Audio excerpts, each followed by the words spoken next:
Hello, my friend. I'm CharLee Simons, your host here on Do Not Talk, talking to the people I'm not supposed to talk about the things I'm not supposed to talk about two things you're never supposed to talk about: politics and religion. Everything you're not supposed to talk about, that's what I talk about on Do Not Talk. That's why it's called that.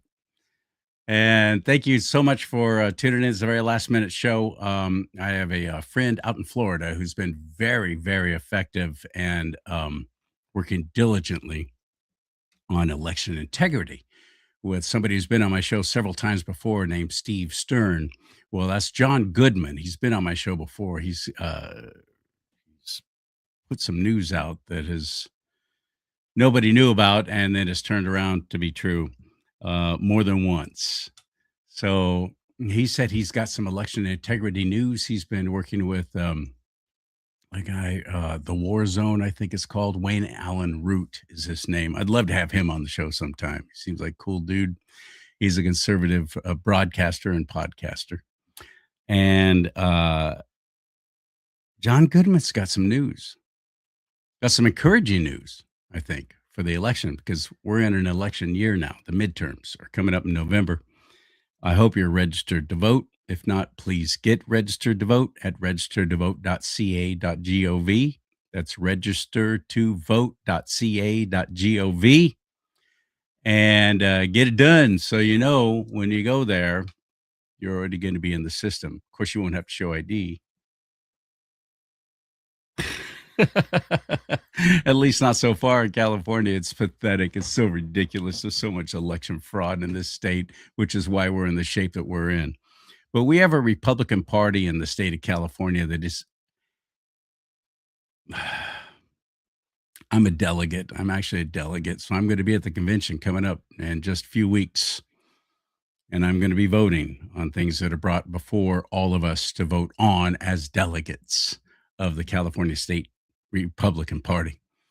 There are things that have been, I've been very honest with you. I just did a show this morning with David Serpa. If you haven't watched it yet, go back and watch it at rumble.com/do not talk.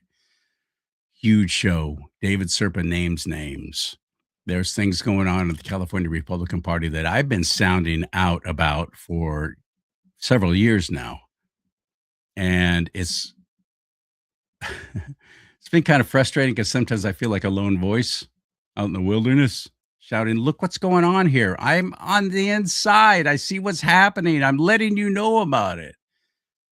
Deaf ears, falling on deaf ears. Oh, well, that's my party. I'm sticking with it.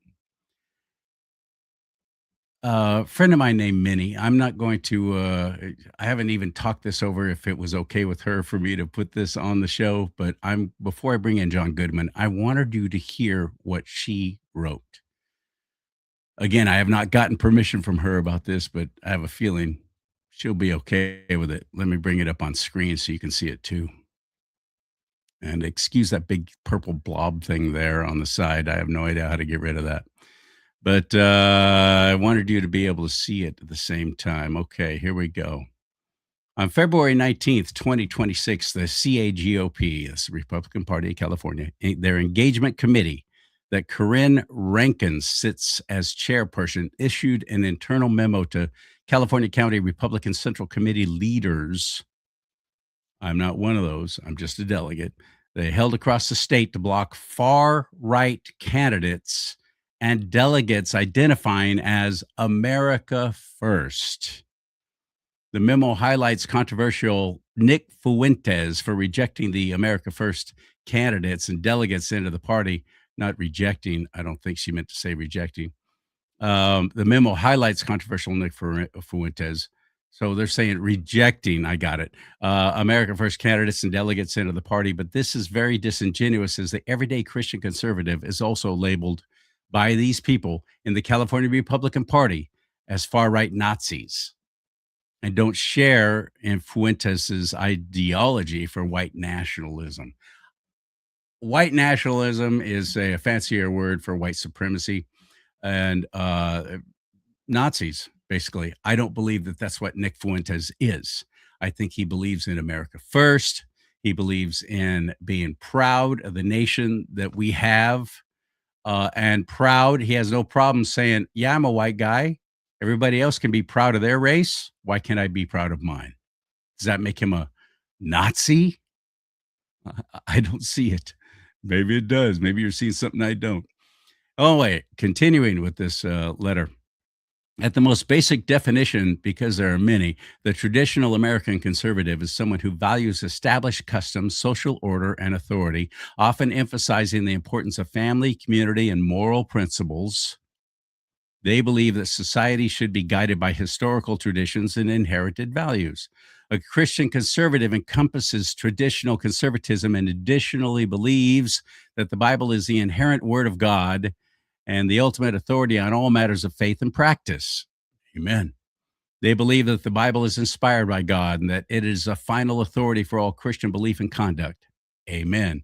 Conservative Christianity has played a significant role in shaping American history as America was founded a Christian nation. Amen. Today, conservative Christians hold strong convictions on issues such as abortion, homosexual rights. I don't use their little letters because I don't let the left dictate the English language for me. So, homosexual rights and immigration, leading conservative Christians to register Republican for the party's shared stance on these issues. It's in our platform. We support traditional marriage. We support, we are pro life. In the platform, the California Republican Party actually tried to remove that a couple of years ago under Jessica Patterson, then chair of the party. And she turned out, and her co chair ran. And I thought, there's no way that all my fellow delegates are going to be stupid enough after suffering through what Jessica Patterson did to our party while getting paid $250,000 to be chair of the California GOP, which used to be a volunteer position, by the way. She was getting $250,000. That didn't include all the travel expenses, all the meals comped, all the airfare, all the mileage, all the meals, all the rooms, all paid for. Nothing out of pocket. $250,000 just a base salary on something that used to be a volunteer position. You served the party for a reason because you believed in it. Now it's a paid position. Good job, California GOP. That was stupid. But yet you don't have enough money to even contribute to grassroots candidates. Well, they're not interested in grassroots candidates anymore. They don't want those in the party, as we're seeing in the California Republican, the race for governor, gubernatorial race that's happening this year. They're not interested in grassroots candidates. So anyway, Corinne Rankin ran to replace Jessica Patterson and won in a very questionable vote with all kinds of there things flashing up on the screen about suddenly 100 votes went away here, and suddenly there was some kind of emergency thing on the screen. There's something wrong with the voting system. They look like little TV remotes. That's how we vote, and that's not easily hacked. Anyway, Mike Morrell was running against her, and that's who I was rooting for. That's who I voted for, Mike Morrell, and so did so many of my fellow delegates, but yet he didn't win. The co-chair, Jessica Patterson Light, who was a registered Democrat just like a few years earlier and switched parties, but still claims to be socially on the left. Fiscally conservative, but socially on the left. Those are very dangerous people, as far as I'm concerned, who are running the party. And anyway, Corinne Rankin won. So I just wanted to fill you in, bring you up to speed on that. She's now the chair of the California Republican Party. Okay, so continuing. Recently released memo from the CAGOP is in opposition of conservative Christian beliefs, whereas the memo reflects the Republican Party has taken an official stance against those opposing civil rights of gays, women, and racial minorities. No, you don't. You can have all the rights you want. You just can't have the privileges. You get the same rights as everybody else, but I don't want you to get special rights above everyone else, which is what's being pushed. If these sound similar to Democrat talking points, that is because they are. Civil rights are legal rights granted by the government. Natural law refers to inherent rights that are universal and not dependent on any laws. Natural law emphasizes fundamental human entitlements such as life and liberty, which cannot be taken away by any authority. Christian conservatives are pro life, pro nuclear family with a mother and a father for flourishing procreation and the nurturing of children under nature's law, God's law. On racial minorities, no person is born inherently racist. We are not each other's enemy. Both leading political parties of America use polarization to keep us divided. Amen, many. To understand where the current changes are coming from within the California Republican Party, I'm going to need you to take you back to last year when Corinne Rankin was elected the new CAGOP chair. I attended the CAGOP convention in Sacramento, and I was there as well. I'm reading what Minnie wrote here, though. I attended the CAGOP convention in Sacramento where Corinne Rankin was elected chair in March of 2025. It was actually the convention down in Los Angeles where that happened. Anyway, I was there in support of Mike Morrell for chairperson and Lonnie Kane, CRA endorsed candidate for CAGOP vice chair. Lonnie Kane, awesome. My voice is grassroots, and I spoke from the street for the everyday hardworking man and woman. There are hundreds of delegates in attendance of the California GOP convention to choose their new chairperson. This particular election had a feeling of urgency to it. Absolutely right, it did. The warning bells had been rung that Rankin was not the best fit for the chair. The Rankin Files, that's an actual YouTube channel, gave voting delegates an extra eyes view into who Rankin is at her core. She professes her views are aligned a Democrat. She shares other core beliefs and ignores directly answering questions. I know that to be true because it's what she did when I interviewed her before she won chair. She'll never go on my show now, guarantee it. When someone tells you who they are, pay attention. But when someone shows you who they are, believe them. I'll link those Rankin Files below, and she did. In the end, the race was called, and Rankin took 57% of the vote, beating out her competitor, Mike Morrell. However, some delegates questioned that the voting tabulation wasn't fair after sharing test runs failed to calculate the correct number of votes. And in other reports, there were accusations that absentee delegate votes were brought up and carried to favor Rankin. Those were bought and paid for. I'm quite convinced. I'll throw in allegedly, just in case they decide they want to turn around and try and sue me. When Rankin was called the winner, I was told by a delegate in attendance there wasn't much excitement from the audience. No, there was not. And when Morrell spoke, the audience roared in approval of him. Yes, that was true. Melissa Snow, who I admire and respect, of the Snow Report, reported on the resolutions that failed during the convention, which were several key America First and law-abiding resolutions, and none of them passed. None of them.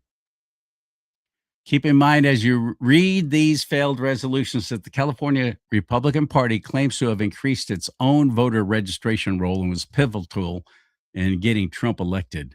But when it came down to supporting Trump's America First agenda, the actual votes by voting members themselves reflected a different story.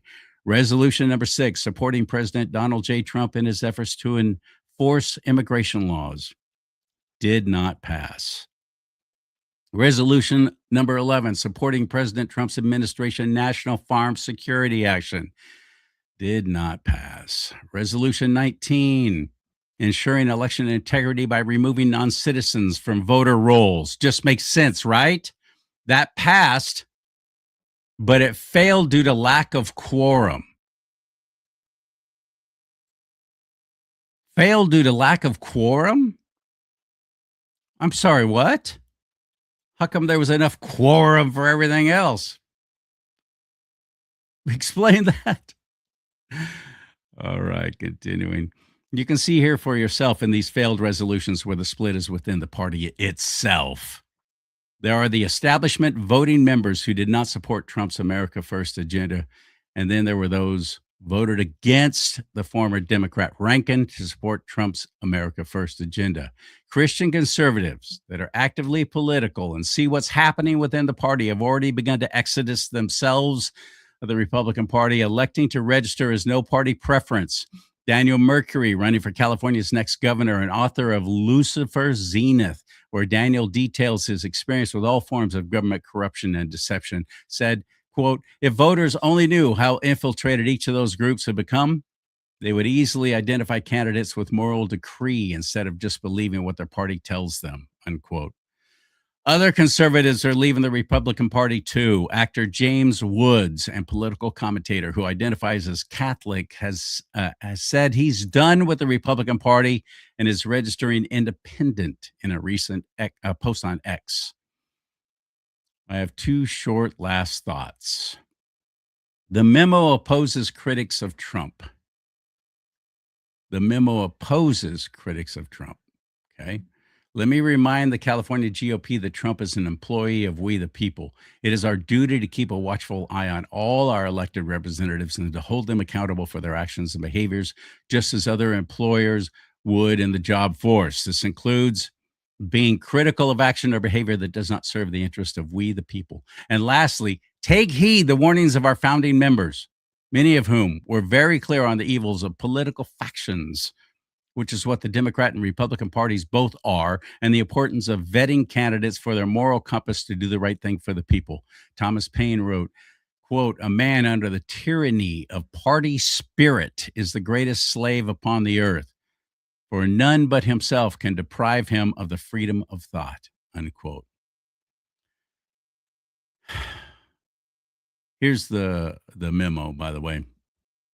California GOP directs counties to reject candidates aligned with Nick Fuentes and other Nazis. California GOP convention recap. Trump's MAGA momentum shunned. Barely 2 days after commencing, there was diminished excitement at California Republican Party's spring 2025 convention result. 3 of 4 party officers elected are established Republicans, or establishment Republicans. Very important, very different. Establishment Republicans. The new chairwoman, Corinne Rankin, it's Rankin, not Raskin, is written here. Vice Chair John Park, Secretary Sayers Morris, America First Treasurer candidate Jack Guerrero was the lone exception. And I'll leave you with this, and then I'm going to get John Goodman into the mix here.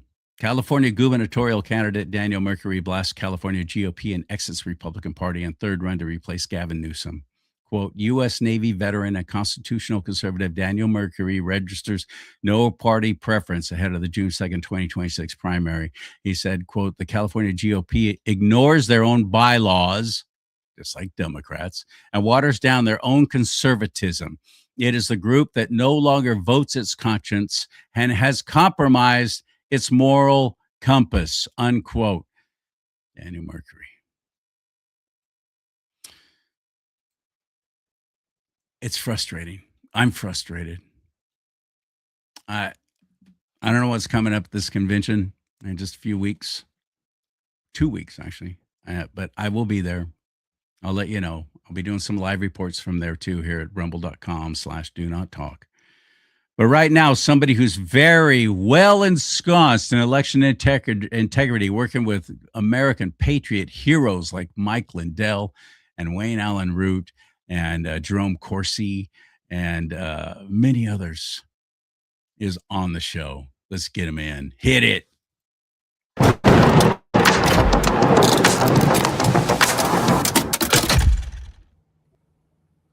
What's up, my brother from another mother? How are things on the far East Coast?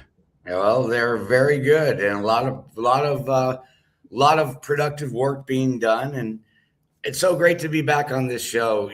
This was one of the first. I never cared about podcasts, but Steve Stern, as you mentioned his name earlier, hooked us up, and this was actually one of the first podcasts I ever went on, and so it feels really good to be back with you today, CharLee.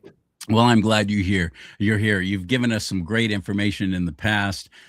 You're the one that was talking about being a part of and helping in the planning of the executive order that President Trump has got, as far as I know, standing by and ready to go if the SAVE Act doesn't pass. What's the latest news out there in Florida? Well, I'll tell you, I took a very unpopular Republican stance when it came to the SAVE Act. And I've rattled some feathers, but now we're getting back on track. And this is what happened. As you recall, the original SAVE Act was focused on proof of citizenship and voter ID, yet it said nothing, zero, about the number one culprit of election fraud, which is mail in ballot. It wasn't even in the SAVE Act, okay? Right. And the bottom line is it's the number one way illegal aliens They're vote in our cheating here in election. California, that's for sure. Yes. And anyone believes that an illegal alien hiding from ICE is going to go down to the election office to register in person is living in a fantasy world. Well, here in California, they don't have to. All they have to do is get a legal driver's license and they can get registered to vote. No questions asked. And you're talking about motor voter, I assume. Motor voter law, yes, in California. Right. So I was not a big fan of the SAVE Act, and I'm not a fan of it now because and I'm going to tell you why.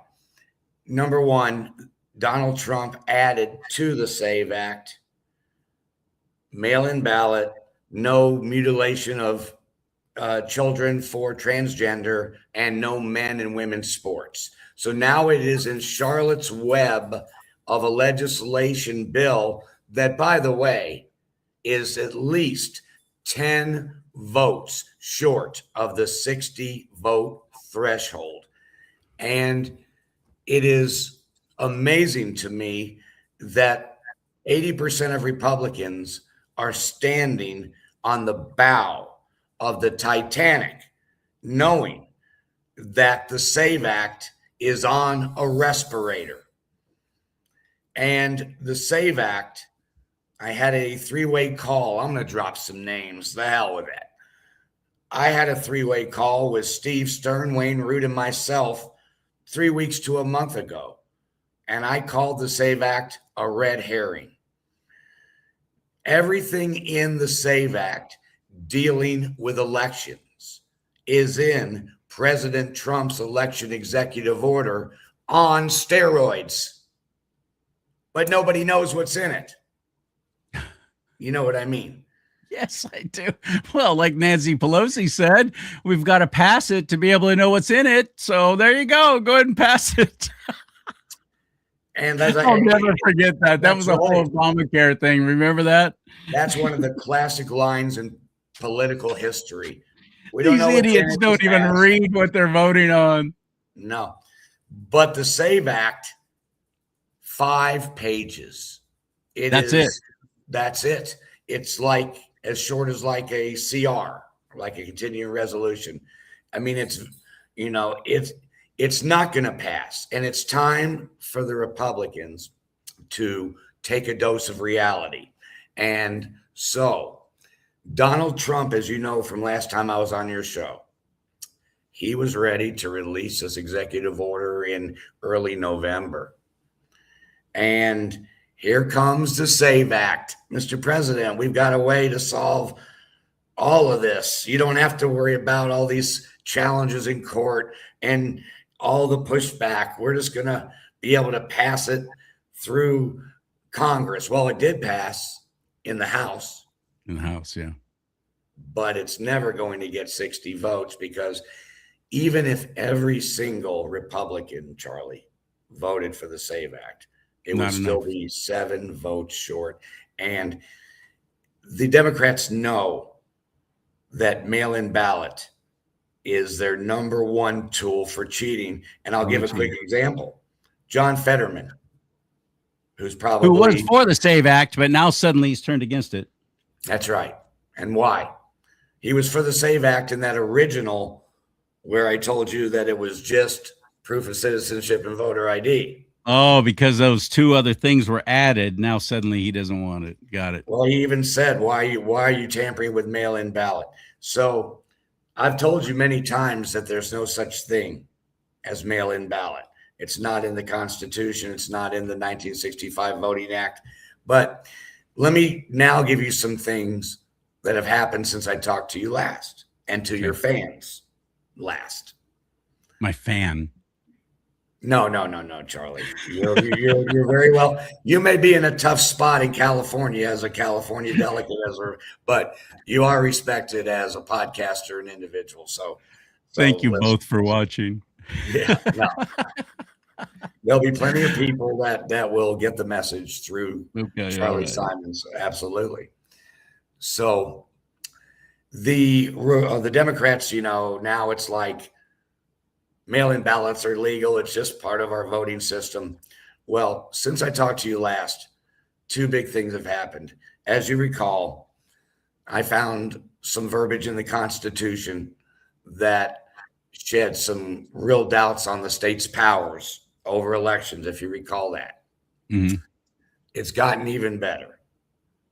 And I met with Peter Tickton in his office in Deerfield Beach, Florida, face to face for 25 minutes. And so I will refer you to an interview April the 6th, 2020, as COVID just started to rage around, right? April 6th, 2020. This is Nancy Pelosi talking to CNBC. And the title of her interview is called Lawmakers Push for Vote by Mail in Response to Coronavirus Pandemic. They knew that there was no such thing as mail-in ballots. And in the interview, Nancy Pelosi says, quote, she says, quote, the country needs to move toward a vote by mail system to give citizens a safe way to cast their ballots while the coronavirus makes it too dangerous to congregate. So what ended up happening is Donald Trump signed a declaration giving the states power to open up. Everyone can vote by mail because of the pandemic. Joe Biden didn't switch it back. So the Democrats know it's illegal. Nancy Pelosi, right there, was begging President Trump to That's the same sign. Nancy Pelosi, by the way, who showed up to the Chinese New Year celebration, which is now called Lunar New Year, to try and include all Asians, in San Francisco. She was actually there at their big celebration all during the whole big COVID shutdown. She was wearing a mask, though, so it was safe. Maybe they This is the compare same it woman with. who's saying we can't show up to vote in person, so we better all vote by mail. What a scam that was. I had I'm so sorry that President Trump approved that because, to my knowledge, it is unconstitutional and should have never even been allowed. But yet here it is still thriving in states like California. Well, that's where I'm going, Charlie. By the way, I'm going to prove before this show's over that Miss Rankin's uh, targeting of anyone that identifies as America First is illegal. I'm going to flat out prove it right now on your show, and maybe you take it back to the Republican delegates. I Okay. will.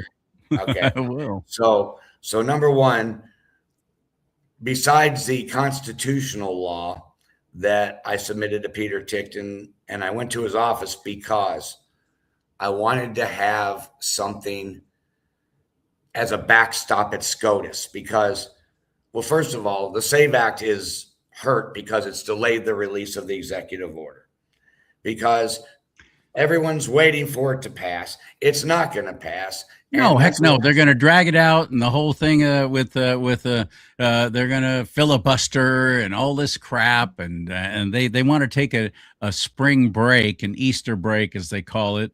They don't want to deal with all of it. It's not important enough to them to put in this kind of work. I Is there any question why almost every American at this point just hates our legislators in general, hates the Congress, hates the Senate. We're sick of it. We're done with it. We can't stand these people. And we watch John Toon, the majority leader in the Senate, throw a little dog show for all of the members of the Senate, and they all brought their dogs, and they had a little dog show after he had just said, "Oh yeah, no, we just don't have the kind of time to really bring this to a vote right now." well, the bottom line is this. regardless of what I think about John Thune, regardless of what I think about the SAVE Act, the reality is it doesn't have the votes, and it's not going to get the votes. So Donald Trump needs to go ahead and release his executive order, which has been ready for several months, okay? Because as soon as he signs it, it's going to have a appeal put on it by the Democrats. They're going to challenge it. Then you've got to wind through the appeals process. And the goal is there has to be enough time to get it to SCOTUS. And now I'm going to tell you how the oral argument at SCOTUS is really, and this sounds very arrogant, is really awesome. And the Democrats will be out of gas at SCOTUS, even if a left-wing judge in appeals puts an injunction on it. It'll still be upheld and codified by SCOTUS. And I'm going to tell you, by the way, for anyone who doesn't know, is the Supreme Court of the United States. Yes. I never want to assume that everybody knows. I always explain things. Absolutely. But the Supreme Court, of course, this is going to wind up, whether it's an executive order or whether the SAVE Act passes. There is something that John Kennedy from Louisiana has introduced, and it's something I hadn't heard of, but it's a way for them to require only 50 instead of 60 votes. Yeah, you know about that? I do know about it. And what they say they would do is try to do a quorum vote during the recess, because if the Senate's out of session, then it just needs a simple majority. But do you really think that the Democrats are going to leave town knowing that when they come back, their coveted mail-in ballot would be gone? I mean, it's almost like recess appointments, right? You know how sometimes parties push through a few judges during recess appointments? Yeah. Oh, yeah. Sure. Legal, yes. Realistic, again, I'm fully aware of it. It sounds great. Hey, when you're at home, we'll push the SAVE Act through. They're not going home. The Democrats are not going to go home. The mail-in ballots is their lifeblood. They can't win elections without them. They're not going anywhere. Chuck Schumer's telling them, don't you leave Washington, D.C. city limits or your ass is in huge trouble, buddy. It's true, CharLee. I know, but they're trying. But I see what you're saying. I think let me throw it out here. See if I'm on the right track.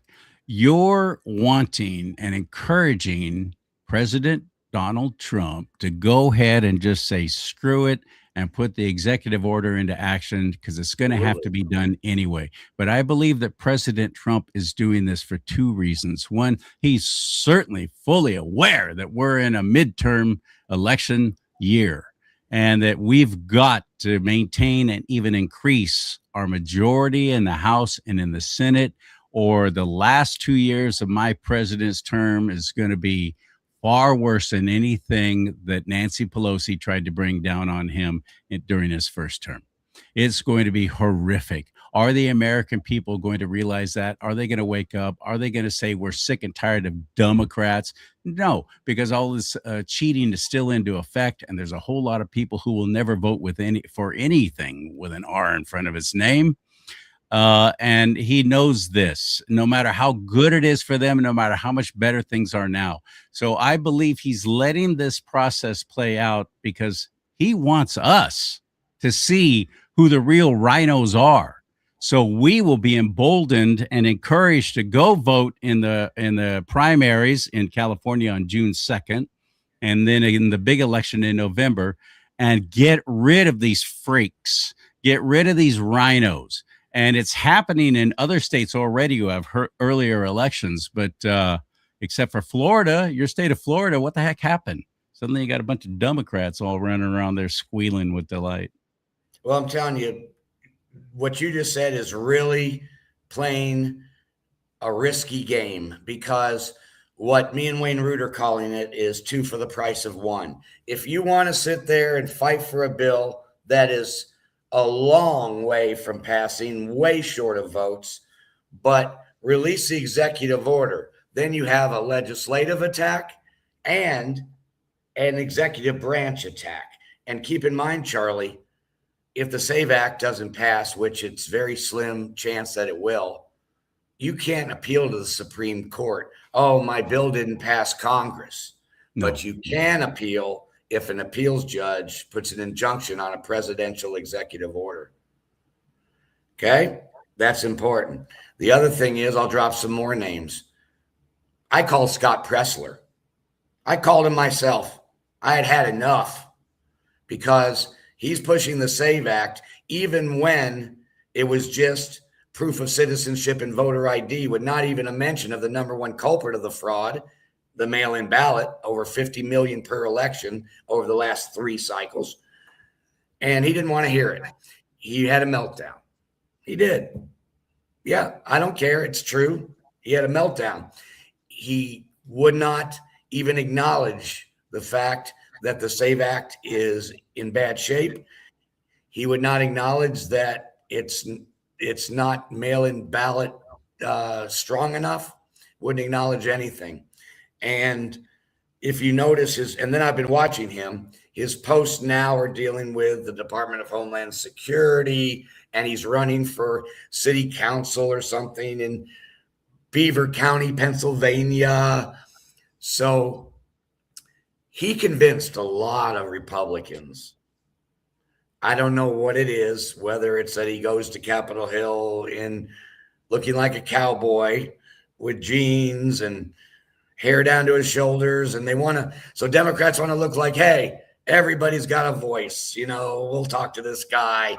I don't know what the motivation is, but why the Republicans continue, Mike Lee, continue to say that the SAVE Act got hope, is delaying Donald Trump, delaying it, running through the process. And if it doesn't get to SCOTUS in time, we will have millions of illegals voting mail-in ballots, and the Democrats will take back Capitol Hill, and Donald Trump will likely be impeached. And if they use him and somehow are able to take both houses, he could be thrown out of office. Actually removed from office. Yeah. Yes.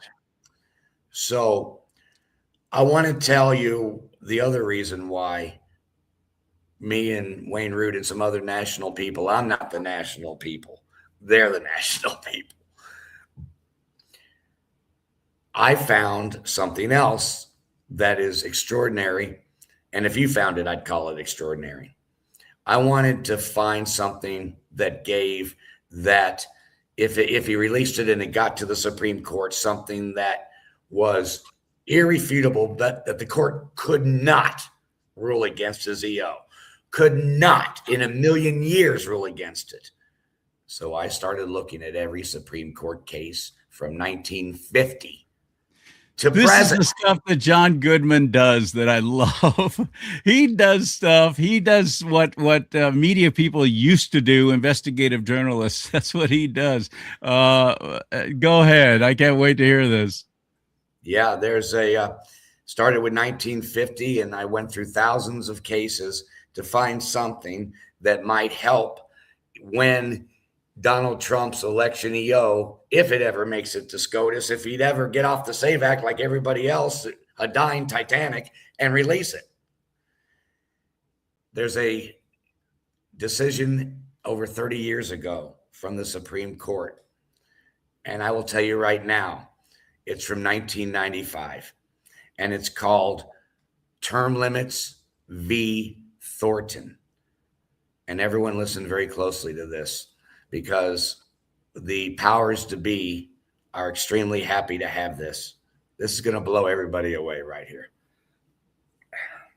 1995, Term Limits versus Thornton. It was a case out of Arkansas where an incumbent was gearing up to run for re-election, and the Arkansas legislature, without a vote or without on any ballot, just instituted term limits. Said you can't run. Just on their own, their little never took it to a vote or anything. Nothing. This is what we're doing. Okay. Gotcha. And it went to the Supreme Court. And as you know, the Democrats say that they can do mail-in ballots for all and do all this crazy stuff that's not in our voting laws because the Constitution says that states determine the time, place, and manner of elections. I'm not sure Oh, what that's the key word, manner. which Got it. is called the Elections Clause. Yeah. Article 1, Section 4, the Elections Clause states control elections, time, place, and manner. I'm not sure what manner means, but this is what the Supreme Court in 1995 said, because this was a case about candidates and term limits and elections, and their decision morphed into this. And I'm going to read it, quote, and it's just, I'm going to read the couple paragraphs. I'm not reading the 29 pages of the written decision. All right. All Okay. right. Thank you. We all thank you. They said the states cannot go beyond protection of the integrity and regularity of the election process and instead operate to disadvantage a particular class of candidates or negate the need for a general election. Then they said this. They said, the framers understood the Elections Clause, which is what the Democrats hide behind for their reason to be able to do all this. So let me say that again. The court said, quote, the framers understood the Election Clause, Article 1, Section 4, as a grant of authority to issue procedural regulations and not as a source of power to dictate electoral outcomes, favor or disfavor a certain class of candidates, or to evade constitutional restraints. From the Supreme Court, 1995, and my friend Peter Tickton tells me this.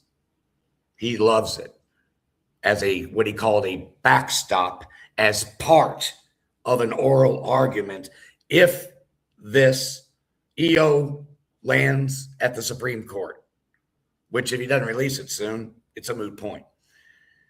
Only once. The Supreme Court was formed in 1789, CharLee. You probably already knew that. Only once in the history of the Supreme Court has a current Supreme Court overruled a decision from a prior Supreme Court. Once in history, Roe v. Wade. It's the only time. And here we have the 1995 Supreme Court that says the states, under the Elections Clause, it's procedural. And now we'll get back to Miss Rankin, who said that she cannot allow Miss Rankin, who you read in your opening monologue, CharLee, right? Yeah. Who said that, right? What'd you say? America First candidates cannot identify. Yeah, that's right. Not welcome. Yeah, that's right. Well, how about in that decision I just read, it said that they cannot favor or disfavor a certain class of candidates. So this is a widely unknown Supreme Court ruling. And just to put the icing on the cake, at the time of this ruling, it was a 5-4 Democrat majority court. That was Bill Clinton. Those are Bill Clinton days. Yeah, this was written, the written majority decision. Ruth Bader Ginsburg, of course, Justice Souter, Justice Stevens. So they will be out of gas at the Supreme Court because the Supreme Court already rules that the states cannot F with our elections, that it's procedural. And they have gone way past procedural, like changing our voting laws, because I don't think absentee ballot even exists anymore. I don't know if it does either. That's a good question. Why do you need it? Anybody when everything's vote by mail, you don't need to set up certain absentee ballot recipients.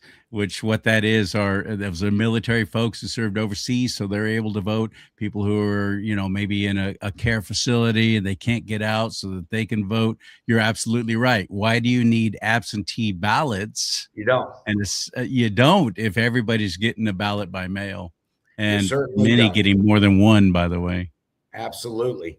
And I will tell you that along with that oral argument, which quotes the 1995 Supreme Court ruling, which is very effective, he was really pleased to have that. And I spent about 2.5 months going through these cases. I haven't been on your show in a while, CharLee. And No. when I came across that case, I popped out of my chair in the office like, I had just had the Powerball numbers sent to me a text and I hit it, you know. But Yeah. and the Supreme Court ruling is probably the number one beautiful thing, but also there's several things constitutionally that they're going to combine with it if it gets to oral arguments, and that is Article 6. Listen to this. This is straight out of the Constitution. Remember, at the Supreme Court, you want case law and you want constitutional law. You don't want the expert said. This guy believes that this is what should be. You want unrefutable. And are you going to refute the Constitution if you're a Well, Democrat? many do, yes, but no, I don't.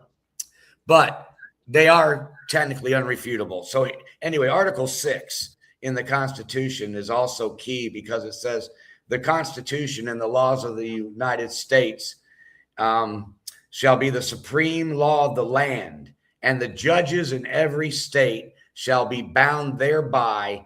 Anything in the Constitution or laws of any state to the contrary, notwithstanding.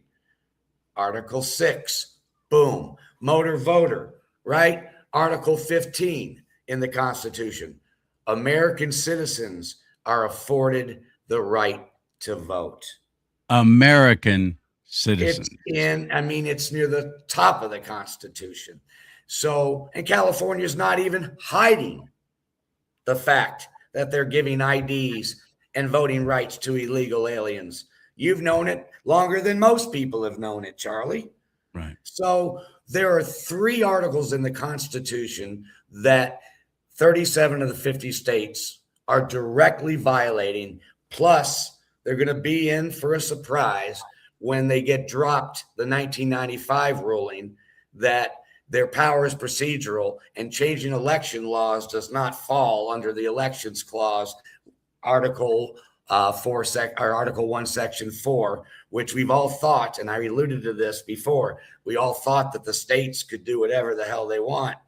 So we've got a hell of a oral argument. And I'm sure Peter and the other attorneys will have some additions and editing, and because I'm not a lawyer, but I can read. I can read the Constitution and I can read a Supreme Court decision. And I don't need to be Albert Einstein to do that. If anybody is questioning the importance and how vitally important it is, not only to our present, but our future, that President Donald Trump is in that office, think about where we would be if it were President Kamala Harris right now. Would any of this be happening? Would any of this be exposed? Most certainly not. They were railroading this nation into a one world government, a new world order. And especially with California, you bring down California, you can bring down the rest of the nation. Total collapse, as Hillary Clinton, the wicked witch of the wherever she's from now, once said, you have to break a few eggs to make an omelet.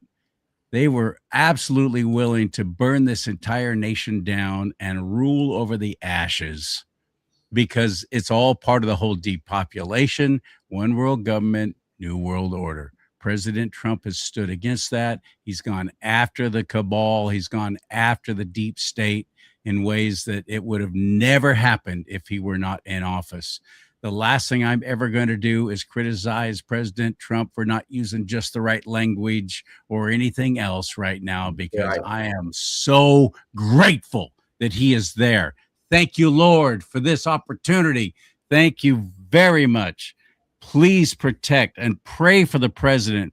Please pray for his protection. Pray for the protection of his family, of his cabinet, his administration. Can you imagine the attacks that they're going after, the plots against them, the ways to destroy him, dismantle him, take him down, even kill him?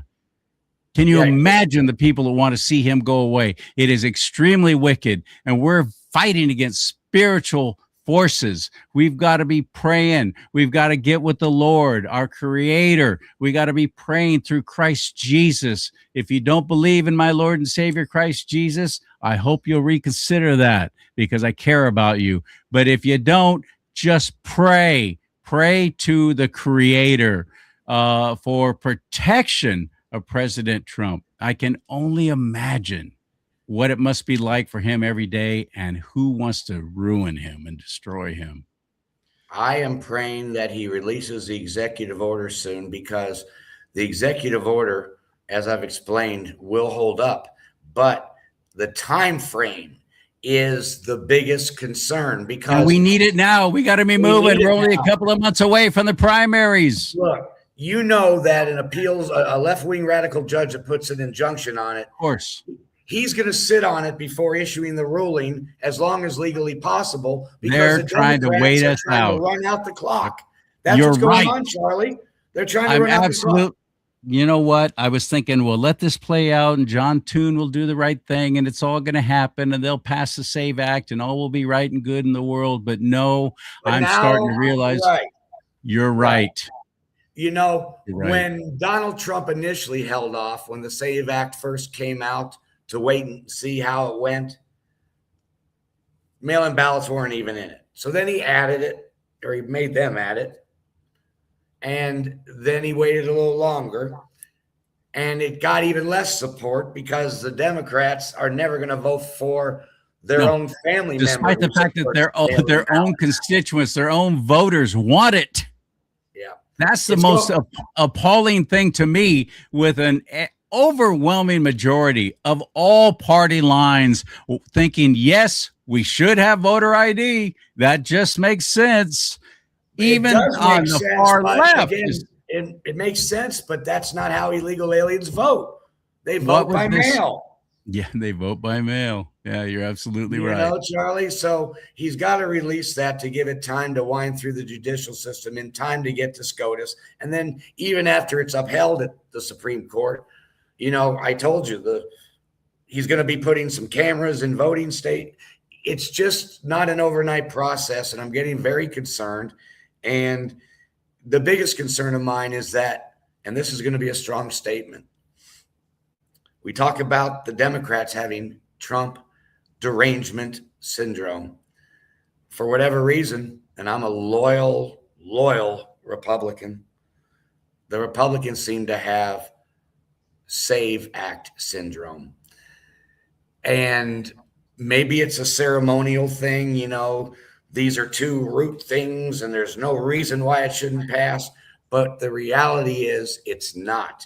And the reality is that although voter registration, proof of citizenship, and voter ID are important, that's not the number one culprit of cheating. There'll always be cheating in our elections, but it used to be in the thousands, not the millions.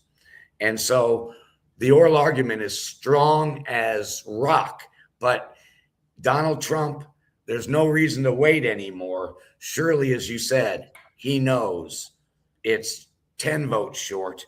And I don't know if your fans and viewers, who are all over the place, saw the new amendment that Lisa Murkowski just tried to slap onto the SAVE Act, making it okay if you're an illegal alien 55 or older, you don't have to prove your citizenship or show voter ID.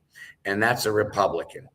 So I would say the two-prong approach is the way to go. The SAVE Act is on a respirator at Memorial Hospital, and the executive order needs to come out, CharLee. And if the people that support the SAVE Act could see what's in the executive order, they'd be happy. No, it doesn't have men and women's sports in it. No, it doesn't have no mutilation for children for transgender. No, it doesn't have that.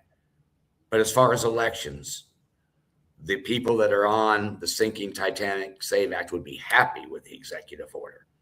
It needs to be We've got to released. do it now. This is imperative. We're I in hope an you'll help election message year. that, CharLee. You know, it's been ready.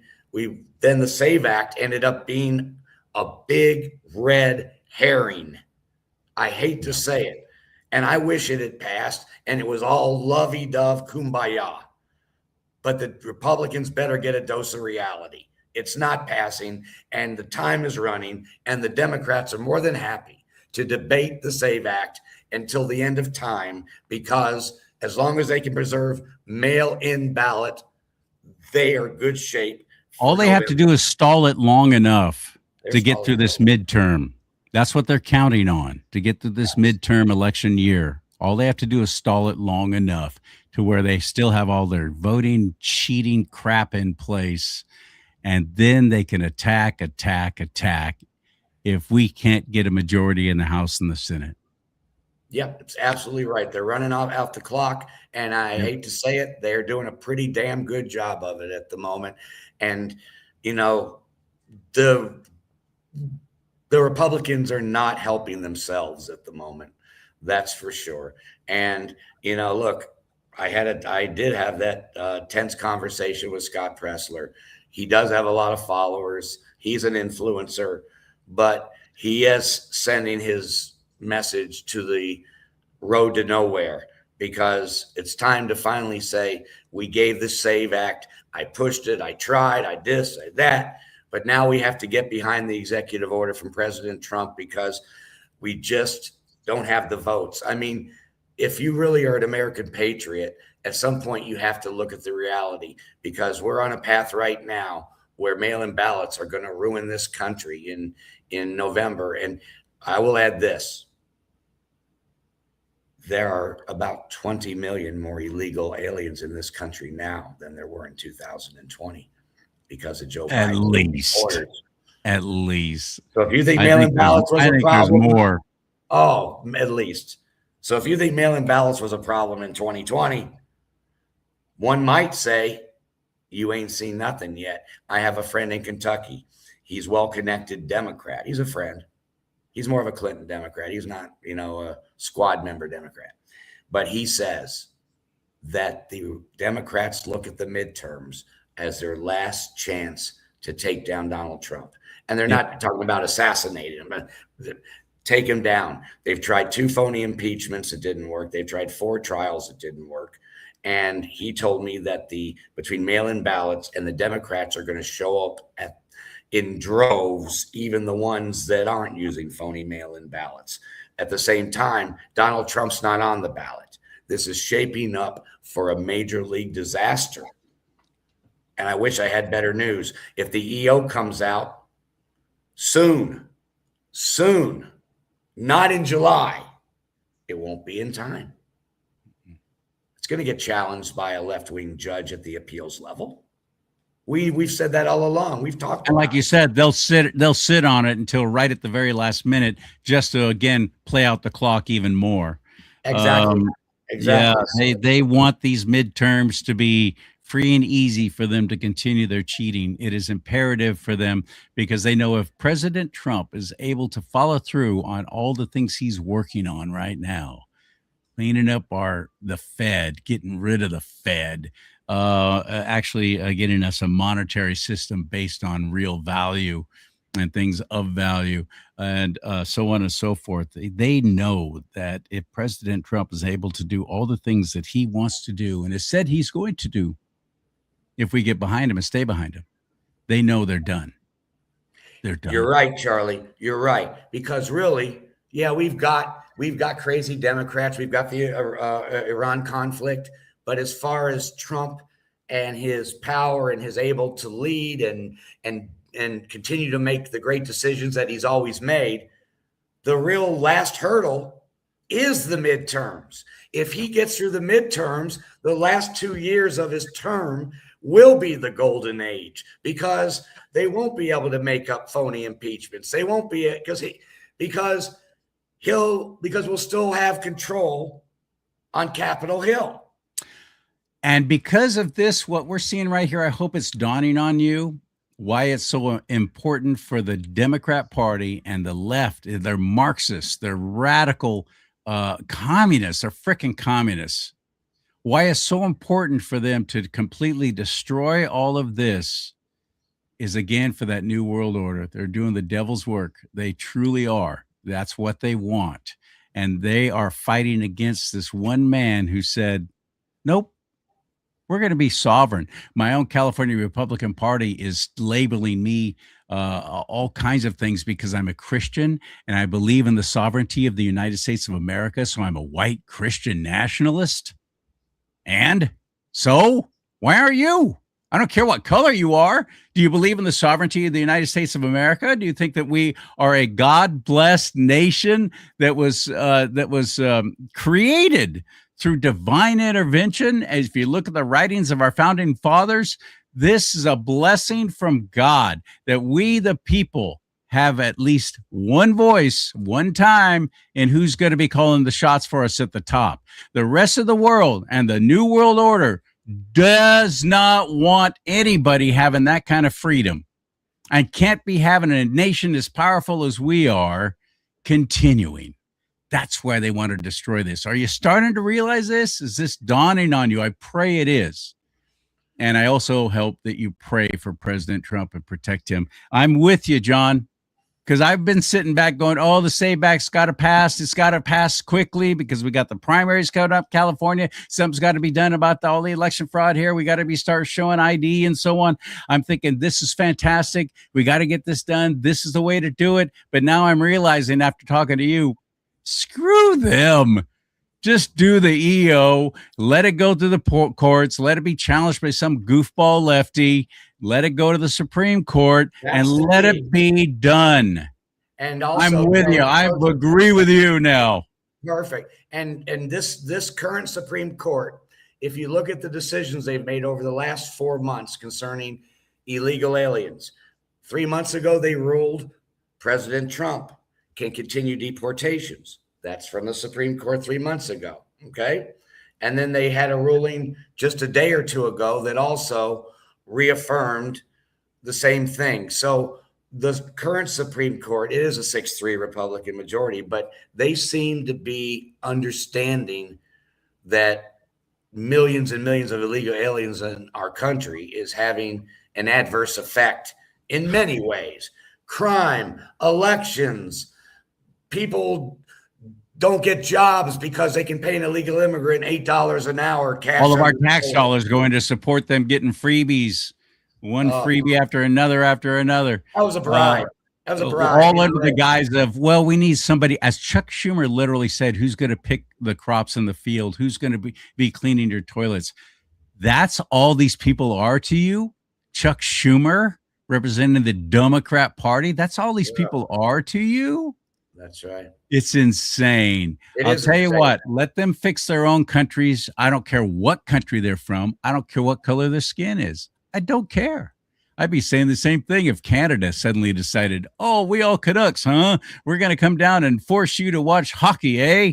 Yeah. And drink Tim Hortons. I don't care who they are, what their skin color is. You don't get to come in and just take residence.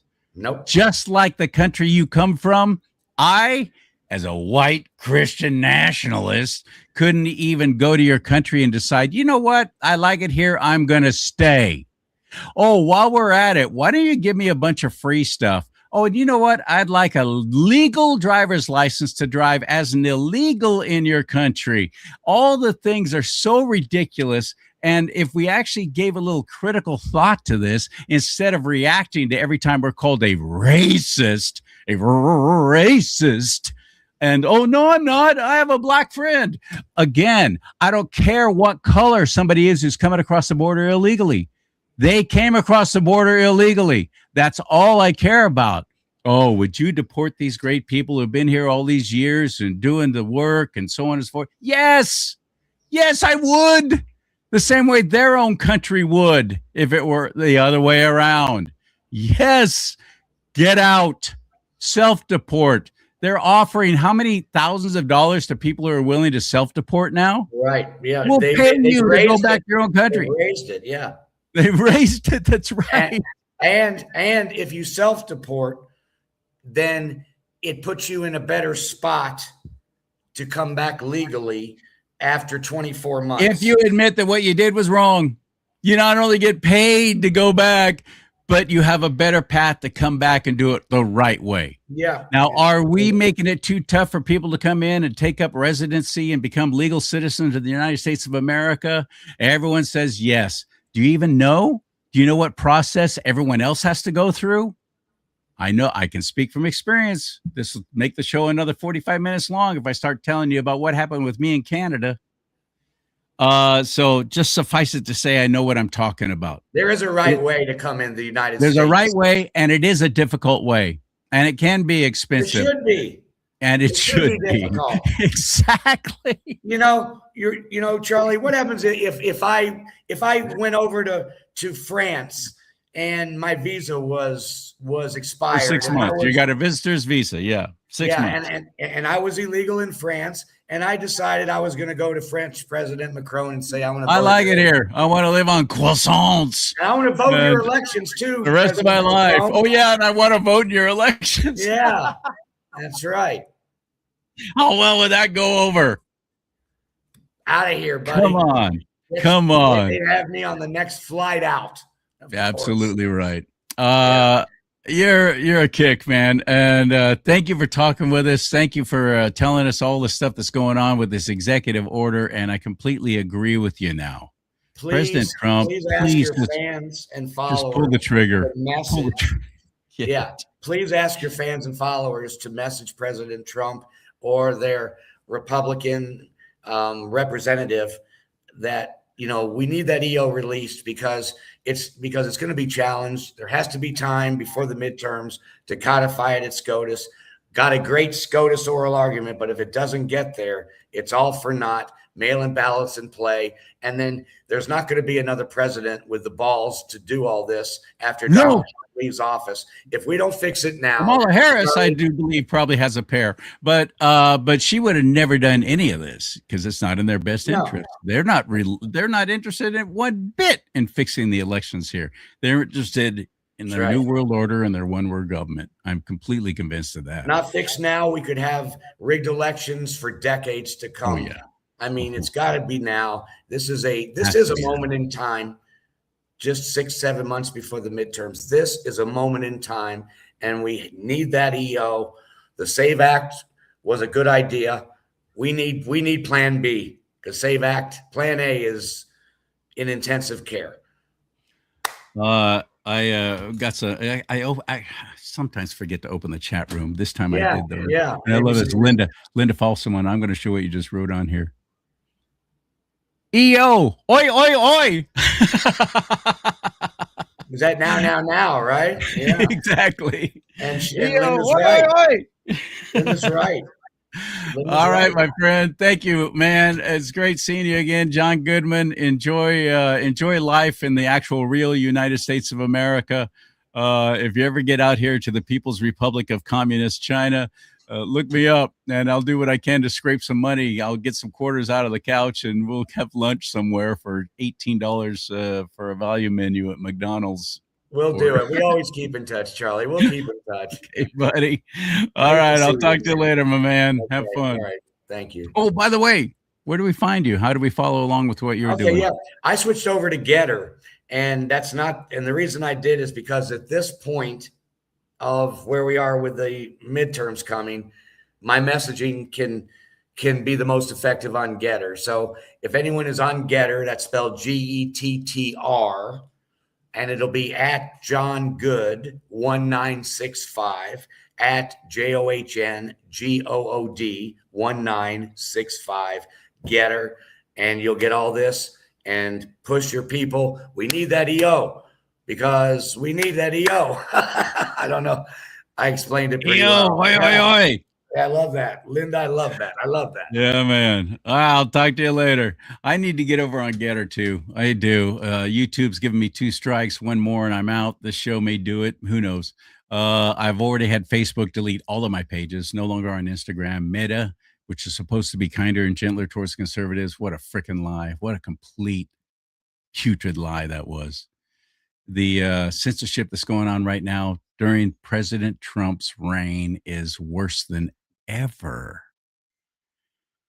And it's all AI. AI is taking everything down, deleting people. That's why everybody's jumping over to Rumble. And like John did over to Getter, I need to get on Getter as well.